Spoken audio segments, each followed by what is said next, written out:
नमस्कार दोस्तों, very good morning. मैं हूं आपका अपना फैमिली वेटनरियन डॉक्टर मकरंद दीक्षित और आज मैं आपका फिर से स्वागत करता हूं आपकी प्यारी यूट्यूब चैनल पे, जहां पे हम आपको pet related tips and tricks share करते हैं, पेट रिलेटेड इन्फॉर्मेशन देते हैं एंड इन सभी टिप्स एंड ट्रिक्स का यूज़ करके आप अपना पेट पेरेंटिंग और इन्जॉयबल और आसान बना सकते हैं।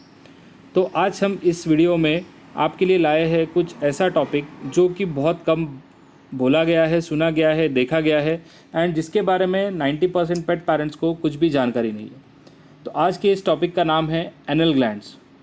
इस वीडियो में हम एनल ग्लैंड्स के बारे में पूरी तरह से जानने की कोशिश करेंगे एंड उसके प्रॉब्लम्स को कैसे सॉल्व किया जाए, बहुत इजी टिप्स हम आपको देंगे। सो ये वीडियो अंत तक देखिए, हमारे साथ बने रहिए।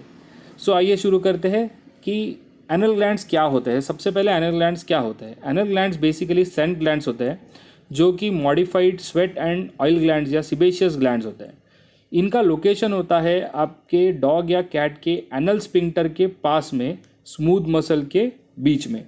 अब बेसिकली इनका लोकेशन होता है वो हम ऐसे डिफाइन कर सकते हैं कि आपका डॉग या कैट जहाँ से पॉटी उनका करते हैं वहाँ पे 8 o'clock एंड 4 o'clock लोकेशन पे ये छोटी छोटी ग्लैंड्स होती है, एकदम छोटी ग्लैंड्स होती है, एकदम छोटी तिल के दाने से थोड़ी बड़ी ये ग्लैंड्स होती है। एंड ये ग्लैंड्स जो होती है वो बेसिकली आपके डॉग के फीसेस के कंसिस्टेंसी के ऊपर उनका एलिमिनेशन डिपेंड करता है, वो हम आगे देखेंगे। अब ये बेसिकली ग्लैंड्स जो होती है इनमें जो लिक्विड होता है वो एक टिपिकल फाउल स्मेलिंग लिक्विड होता है एंड ये ग्लैंड जो होती है वो एम्प्टी हो जाती है जब आपका डॉग या कैट पॉटी करता है। तो जो नॉर्मल पॉटी होती है उसके प्रेशर से ये ग्लैंड एम्प्टी होती है। सो बेसिकली उनके पॉटी में ये ग्लैंड का स्मेल आता है, ये ग्लैंड से आने वाले लिक्विड का स्मेल आता है। एंड इसलिए अगर आपने देखा होगा कि एक दूसरे डॉग्स को जब स्निफ करते हैं तो उनके एनल रीजन को स्निफ करते हैं, या फिर कोई डॉग्स दूसरे डॉग की पॉटी को स्निफ करके आगे बढ़ते हैं। सो बेसिकली इससे हमें पर्पस ऑफ एनल ग्लैंड पता चलता है, फंक्शन क्या है इस एनल ग्लैंड का, कि ये एनल ग्लैंड जो होती है वो बेसिकली एक स्मेल सिग्नल का काम करती है दूसरे डॉग्स के लिए। ये टेरिटरी मार्क करने के लिए इंपॉर्टेंट होती है एंड सोशल इंटरेक्शन डॉग्स में या कैट्स में इसके थ्रू होता है। अब बेसिकली ये एनल ग्लैंड जो होती है इसके बारे में हमने देख लिया कि इसका लोकेशन क्या है, ये क्यों होती है। अब इनमें बेसिक प्रॉब्लम्स क्या क्या होते हैं एनल ग्लैंड्स में। सो एनल ग्लैंड में प्रॉब्लम्स होते हैं 3 प्रकार के। सबसे पहला है एनल ग्लैंड इम्पैक्शन। बहुत सादी सिंपल भाषा में बोला तो एनल ग्लैंड भर जाना, या वो ग्लैंड जो पॉकेट लाइक ग्लैंड है वो पूरी तरह से फिल हो जाना। सो ये जो है वो उसके ही फ्लूइड की वजह से फिल हो जाता है और उसमें इन्फ्लेमेशन हो जाता है और वो हार्ड होके वहाँ पे प्लग हो जाता है। सो बेसिकली ये जो सिक्रीशन है वो वहीं पे थिकन होके वो एक पेनफुल कंडीशन, तकलीफदायक कंडीशन आपके डॉग या कैट के लिए होती है एंड उसको पॉटी या यूरिन पॉटी पास करने में भी तकलीफ हो सकती है। नेक्स्ट आता है एनल ग्लैंड एब्सेस। अगर ये फ्लूइड जो हमने अभी बात किया कि आपने ग्लैंड को इम्पैक्ट कर दिया है, तो अगर वो फ्लूइड बैक्टीरियल कंटामिनेशन हो जाता है, उसमें बैक्टीरियल इन्फेक्शन हो जाता है, तो फिर इन्फ्लेमेशन बढ़ जाता है, सूजन बढ़ जाती है एंड वो वहाँ पे एक फ्लूइड पस की तरह से वहाँ पे तैयार हो जाता है। सो इस कंडीशन में कभी कभी ये जो पस होता है ये ब्लडी हो जाता है एंड इसकी वजह से बाउल मूवमेंट जो होती है उनमें भी तकलीफ होती है। आपके डॉग एंड कैट को बहुत ज़्यादा पेन सफ़र होना पड़ता है और अगर ये इन्फेक्शन बहुत ज़्यादा बढ़ता है तो ये बाकी ब्लड में जाके इन्फेक्शन भी कॉज कर सकता है। उसके अगला जो नेक्स्ट टाइप है प्रॉब्लम का वो आता है cancer of anal glands. Okay, अब एनल ग्लैंड का जो कैंसर होता है वो बेसिकली एडिनोकार्सिनोमा टाइप का कैंसर होता है एंड जैसे कि आपको मालूम है कैंसर बोले तो there is abnormal growth in that area. तो अगर ऐसी कुछ प्रकार की ग्रोथ हो जाती है तो वो डेफिनेटली आपके डॉग या कैट के पॉटी करने की प्रोसीजर में बाधा डालेगी, उन्हें पॉटी नहीं होगी, कॉन्स्टिपेशन होगा और वह तकलीफदायक रहेगा। अब हम देखते हैं कि कॉमन रीजंस क्या होते हैं एनल ग्लैंड के प्रॉब्लम की वजह से। सो रीजंस या फिर जो चीज़ें एनल ग्लैंड के प्रॉब्लम को कंट्रीब्यूट करती है वो होती है आपके डॉग या कैट का ओवरवेट या ओबीज होना, उन्हें डायरिया होना ड्यू टू सडन इलनेस या चेंज ऑफ फूड या इनअप्रोप्रिएट ट्रीट्स जो होते हैं उनकी वजह से।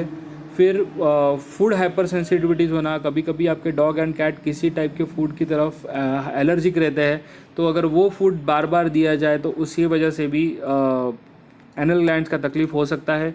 एटॉपिक डर्माटाइटिस, एनवायरमेंटल एलर्जीज, फिर क्रॉनिक या डीप स्किन इन्फेक्शंस अगर कभी होते हैं जो बैक्टीरिया या बैक्टीरिया या फंगस की वजह से हो सकते हैं, एंड अगर वो अनट्रीटेड रहते हैं तो वो भी कॉज करते हैं एनल ग्लैंड का प्रॉब्लम। एबनॉर्मल एनल टोन अगर होता है, एबनॉर्मल एनल टोन का मतलब होता है कि जो पॉटी का ओपनिंग रहता है वहाँ पे एक स्पिंक्टर मसल रहती है जो कि कैमरा शटर की तरह काम करती है, एंड अगर उसमें तकलीफ है, उसको उसका टोनिसिटी बराबर नहीं है, उसका प्रॉब्लम है, कुछ वहाँ पे इंजुरी है, तो इस कंडीशन में भी एनल ग्लैंड का प्रॉब्लम हो सकता है। उसके बाद में ऑब्स्ट्रक्शन अगर है एनल ग्लैंड का जो ओपनिंग है उसमें अगर कोई ऑब्स्ट्रक्शन है, जैसे कि ट्यूमर है, कोई मास है, वहाँ पे बहुत ज़्यादा सूजन हो गई है, वहाँ पे कुछ मार लग गया है, कोई ट्रॉमा है, तो इस कंडीशन में एनल ग्लैंड में इम्पैक्शन या अब्सेस हो सकता है। और उसके बाद में आता है स्किन माइट इन्फेक्शन। तो डेमोडेक माइस या सार्कोप्टिक मेंज जो होता है, इस स्किन कंडीशन में भी एनल ग्लैंड का प्रॉब्लम हो सकता है। तो बेसिकली अगर आपके डॉग या कैट के बॉडी में टॉक्सिन्स ज़्यादा करके तैयार हो जाते हैं तो वो एनल ग्लैंड के इम्पैक्शन को लीड करते हैं। अब ब्रीड स्पेसिफिसिटीज़ क्या है?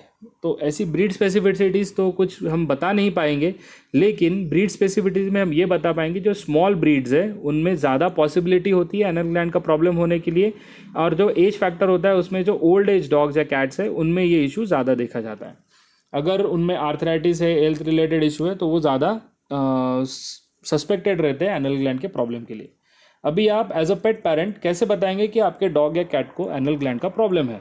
आप कैसे आइडेंटिफाई करेंगे?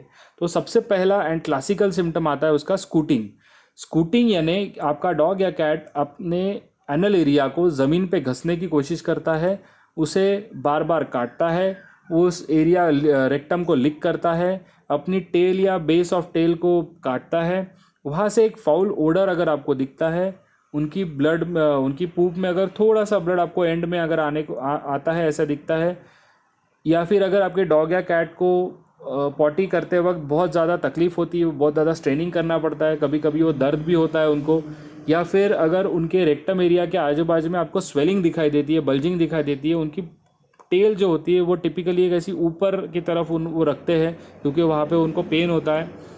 अगर ऐसा कुछ आपको दिखता है, एंड बहुत बहुत रेयर कंडीशन में डिफ़िकल्टी इन वॉकिंग भी होती है जो कि एनल ग्लैंड के प्रॉब्लम की वजह से हो सकती है, एनल ग्लैंड इम्पैक्शन की वजह से हो सकती है।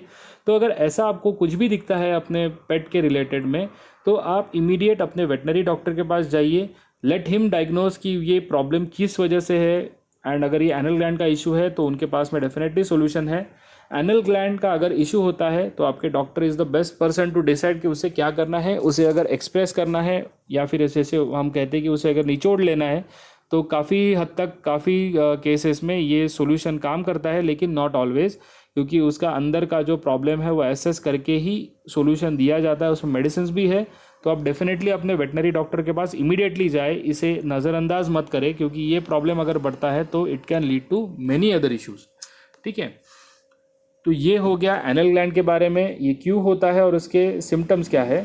अब बहुत कॉमन क्वेश्चन है कि how often anal gland should be express, यानी ये एनल ग्लैंड जो होता है वो कितनी बार अपने डॉक्टर को दिखाना चाहिए या उसे एक्सप्रेस करना चाहिए, उसे निचोड़ना चाहिए। तो उसका सादा सिंपल आंसर ये है कि जब तक आपको ऐसे ऊपर दिए गए कोई सिम्टम्स नहीं दिखते, आप एनल ग्लैंड के लिए कोई भी एक्सप्रेशन या ऐसा कुछ मत कीजिए। अनट्रेंड ग्रूमर्स जो होते हैं वो काफ़ी बार एनल ग्लैंड एक्सप्रेस करते हैं, वो एक गलत चीज़ है। आपने बोलना चाहिए कि नहीं, we will do it from a technical person, from a veterinarian only, and अपने डॉग को आप बचाइए उससे डैमेज होने से। ये सारी बातें थी एनल ग्लैंड्स के ऊपर। अगर आपको कोई भी समस्या है इस टॉपिक को लेके, आप हमें रीच कर सकते हैं, हमें आप व्हाट्सएप कर सकते हैं या मेल लिख सकते हैं, जिसके डिटेल्स वीडियो के एंड में दिए गए हैं। वंस अगेन हम आपको एक बताना चाहते हैं कि हम अभी कोविड के टाइम में, इस ट्राइंग टाइम में ऑनलाइन कंसल्टेशंस कर रहे हैं। ऑनलाइन आपको हम सुविधा दे रहे हैं कंसल्टेशन की। हम इवन पॉसिबल होगा तो मेडिसिन भी घर भेज रहे हैं विद इन नागपुर। तो आप इस सुविधा का भी फ़ायदा लें ऑनलाइन कंसल्टेशन हमसे आप करें अगर ज़रूरत है तो, एंड अगर इमरजेंसीज है तो हम डेफिनेटली आपको रेकमेंड करेंगे कि आप हमारे पास आइए, क्लिनिक पे आइए। टाइमिंग्स है ऑन अपॉइंटमेंट्स ही अभी फ़िलहाल क्लिनिक शुरू है, तो आप प्लीज़ फ़ोन करके आइए। टेक केयर, आप खुद की, आपके घर वालों की केयर लीजिए, अपनी तबीयत संभालिए, एंजॉय कीजिए, and again keep living, keep petting, keep loving. Bye, have a nice day.